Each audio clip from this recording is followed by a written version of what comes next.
আল্লাহ নবীর সুন্নত এবং এই পোশাক কোনোদিন জঙ্গির অ্যাসেম্বল হতে পারে না। জানার সবাই পিছন থেকে কেউ একজন আমাকে সম্বোধন করছিল, ওই যে জঙ্গি এমপি যাচ্ছে।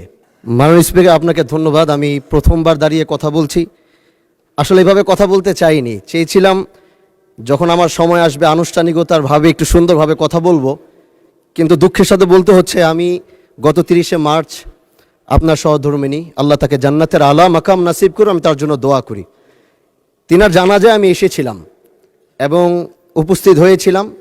দক্ষিণ প্লাজা থেকে যখন আমি ভিতরে ঢুকবো, একদম কাছাকাছি পিছন থেকে কেউ একজন আমাকে সম্বোধন করছিল, ওই যে জঙ্গি এমপি যাচ্ছে।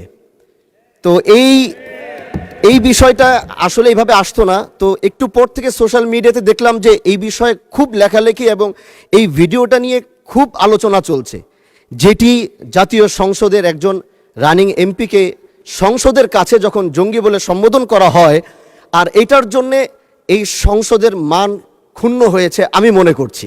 এজন্য আমি আপনার কাছে একটি অনুরোধ করব, আমাকে জঙ্গি বলার কারণটা আমি যতটুকু মনে করলাম যে আমার মাথায় একটি পাগড়ি রয়েছে এবং আমার চলায় সাদা পাঞ্জাবি সুন্নতে রাসূল রয়েছে, এটার জন্য হয়তো তিনি আমাকে ওইভাবে জঙ্গি বলে সম্বোধন সে আমাকে করেছে। আমি মনে করি আল্লাহ নবীর সুন্নত এবং এই পোশাক কোনোদিন জঙ্গির অ্যাসেম্বল হতে পারে না। জানার সবাই এই জন্য আমি আপনার কাছে একটি অনুরোধ করতে চাই, মাননীয় স্পিকার, আপনি সিসি ফুটেজ যেটি রয়েছে, আপনি যদি মাননীয় স্বরাষ্ট্রমন্ত্রী এবং সংসদের সার্জেন্ট অ্যাট আর্মসকে যদি আপনি একটু অনুরোধ করবেন বা তাদেরকে একটু নির্দেশ দিবেন যে কারা এই কাজটি করেছে।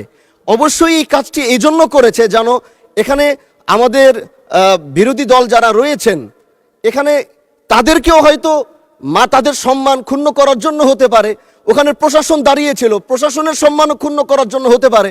তো এই জন্য আমি চাচ্ছিলাম একটি সঠিক তদন্ত যদি আপনার মাধ্যমে নির্দেশনা আসতো তাহলে এই বিষয়টি ক্লিয়ার হতো। ধন্যবাদ।